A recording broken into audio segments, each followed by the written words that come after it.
Hi dears, welcome back. ഇന്നത്തെ recipe സിമ്പിളായിട്ടുള്ള നല്ല ടേസ്റ്റി ആയിട്ടുള്ള വെറൈറ്റി ആയിട്ടുള്ള ഒരു പുഡിങ്ങാണ്. എളുപ്പത്തിൽ നമ്മളെ വീട്ടിലുള്ള സാധനങ്ങൾ വെച്ചിട്ട് ഉണ്ടാക്കിയെടുക്കാൻ പറ്റിയ നല്ലൊരു ഡെസേർട്ടാണ്. പിന്നെ ഈ ഒരു പുഡിങ്ങിൽ ചൈനാഗ്രാസോ ജലറ്റിനോ ഒന്നും തന്നെ ചേർത്തിട്ടില്ല. എന്നാലും എളുപ്പത്തിൽ ഉണ്ടാക്കിയെടുക്കുകയും ചെയ്യാം, പെട്ടെന്ന് തന്നെ സെറ്റായി കിട്ടുകയും ചെയ്യും.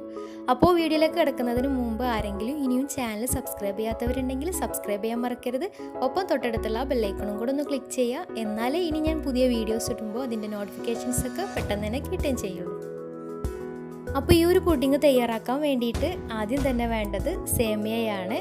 അപ്പോൾ ഞാനിവിടെ 200 ഗ്രാമിൻ്റെ നല്ല തിന്നായിട്ടുള്ള സേമിയയാണ് എടുത്തിട്ടുള്ളത്. അപ്പോൾ ഇങ്ങനെയുള്ള സേമിയ ഇപ്പോൾ നാട്ടിലും ഒരുവിധം എല്ലാ സൂപ്പർ മാർക്കറ്റുകളിലും കിട്ടുന്നുണ്ട്. ഇനി അഥവാ ഇതുപോലുള്ള സേമിയ ഇല്ലെങ്കിൽ സാധാ സേമിയ എടുത്താലും മതി. പക്ഷേ ഇത്ര ഒരു ടേസ്റ്റും പെർഫെക്ഷനൊന്നും കിട്ടിക്കൊള്ളണമെന്നില്ല. ഇനി ഇതൊരു പാത്രത്തിലേക്ക് മാറ്റി ഇതുപോലെ ഒന്ന് പൊടിച്ചെടുക്കുന്നുണ്ട്.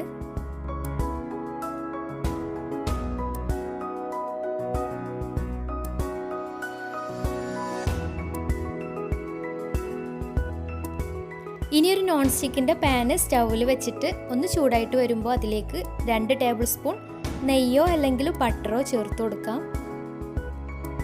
അതൊന്ന് മെൽറ്റായിട്ട് വന്നാൽ അതിലേക്ക് നമ്മൾ നേരത്തെ പൊടിച്ച് വെച്ചിട്ടുണ്ടായിരുന്ന സേമിയ ചേർത്ത് കൊടുക്കാം. എന്നിട്ട് നന്നായിട്ടൊന്ന് വറുത്തെടുക്കണം. നല്ല ബ്രൗൺ കളർ ആവുന്നത് വരെ ഒന്ന് വറുത്തെടുക്കാം.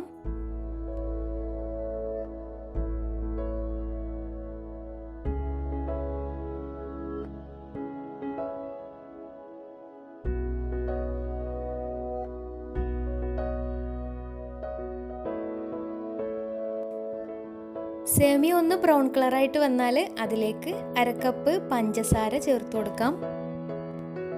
ശേഷം ഒന്ന് ചെറുതായിട്ട് മെൽറ്റ് ആവുന്ന വരെ നന്നായിട്ടൊന്ന് മിക്സ് ചെയ്തെടുക്കാം.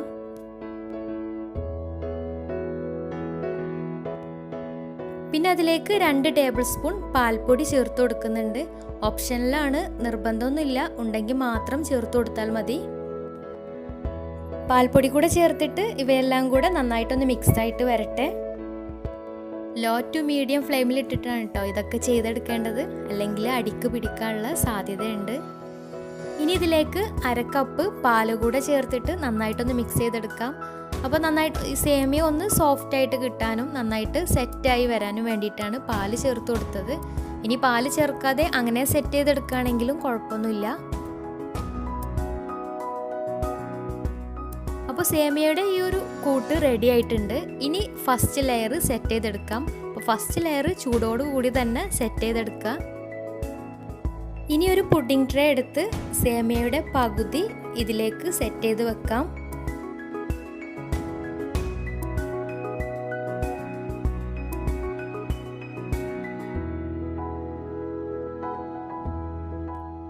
ശേഷം ഒരു സ്പൂണ് വെച്ചിട്ടോ സ്പാച്ചില വെച്ചിട്ടോ ഇതുപോലെ പ്രസ് ചെയ്തിട്ട് ഒന്ന് സെറ്റ് ചെയ്ത് വെക്കാം.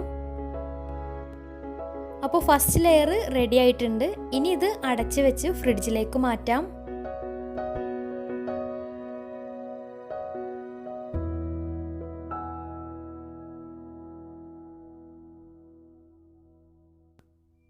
ഇനി സെക്കൻഡ് ലെയർ റെഡിയാക്കി എടുക്കാം. അപ്പോൾ അതിനായിട്ട് ആദ്യം തന്നെ 4 കപ്പ് പാലെടുത്തിട്ടുണ്ട്. 250 ml കപ്പാണ്. അപ്പോൾ 1 ലിറ്റർ പാലാണ് ഈ ഒരു സെക്കൻഡ് ലെയറിന് വേണ്ടിയിട്ട് എടുത്തിട്ടുള്ളത്. ഇനി ഇതിലേക്ക് 6 ടേബിൾ സ്പൂൺ കോൺഫ്ലോർ ചേർത്തിട്ട് നന്നായിട്ടൊന്ന് മിക്സ് ചെയ്തെടുക്കാം. അപ്പോൾ കോൺഫ്ലോർ ആണ് ഈ പുഡിങ്ങിൻ്റെ സെക്കൻഡ് ലെയർ സെറ്റായി കിട്ടാൻ വേണ്ടിയിട്ട് മെയിനായിട്ട് ചേർക്കുന്നത്. കോൺഫ്ലോർ നന്നായിട്ടൊന്ന് മിക്സ് ആയതിന് ശേഷം ഫ്ലെയിം ഓൺ ചെയ്യാം.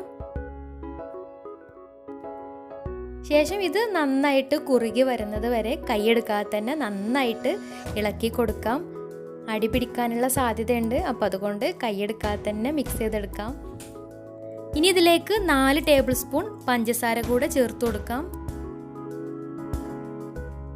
നന്നായിട്ട് കുറുകി വരുന്നത് വരെ ഇളക്കിക്കൊണ്ടേ ഇരിക്കാം.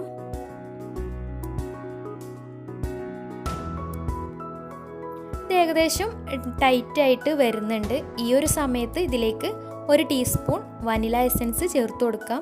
വനില എസൻസിന് പകരം ഏലക്കാപ്പൊടി ചേർത്താലും മതി. നിങ്ങളുടെ ഫ്ലേവറിനനുസരിച്ചിട്ട് മാറ്റം വരുത്താം.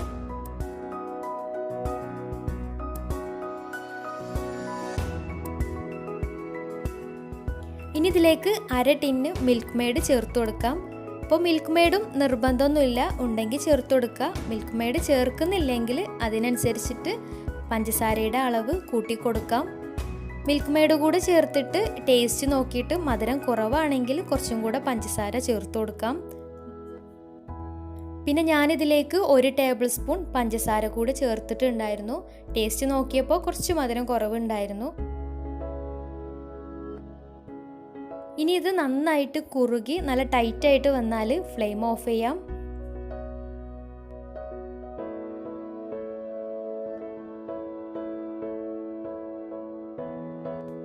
ഇനി സെക്കൻഡ് ലെയർ സെറ്റ് ചെയ്യാം. അപ്പോൾ ചൂടോട് കൂടി തന്നെ സെറ്റ് ചെയ്യാം. അപ്പോൾ നേരത്തെ റെഡിയാക്കി വെച്ചിട്ടുണ്ടായിരുന്ന ഫസ്റ്റ് ലെയർ സേമിയയുടെ ലെയറിൻ്റെ മുകളിലേക്ക് ഈ ഒരു കൂട്ട് ഒഴിച്ചു കൊടുക്കാം. ഒഴിക്കുന്ന സമയത്ത് പതുക്കെ ഒഴിച്ചാൽ മതി. സേമിയയുടെ ആ ഒരു ലെയർ നീങ്ങി പോവാതിരിക്കാൻ ശ്രദ്ധിക്കുക.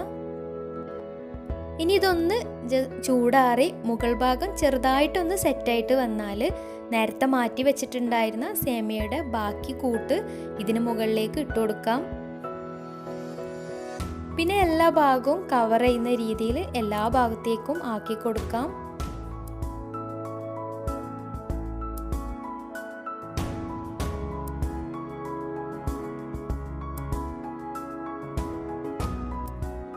ശേഷം ഒരു സ്പാച്ചുലയോ സ്പൂണോ വെച്ചിട്ട് മുകൾ ഭാഗം ഒന്ന് ലെവൽ ചെയ്തെടുക്കാം.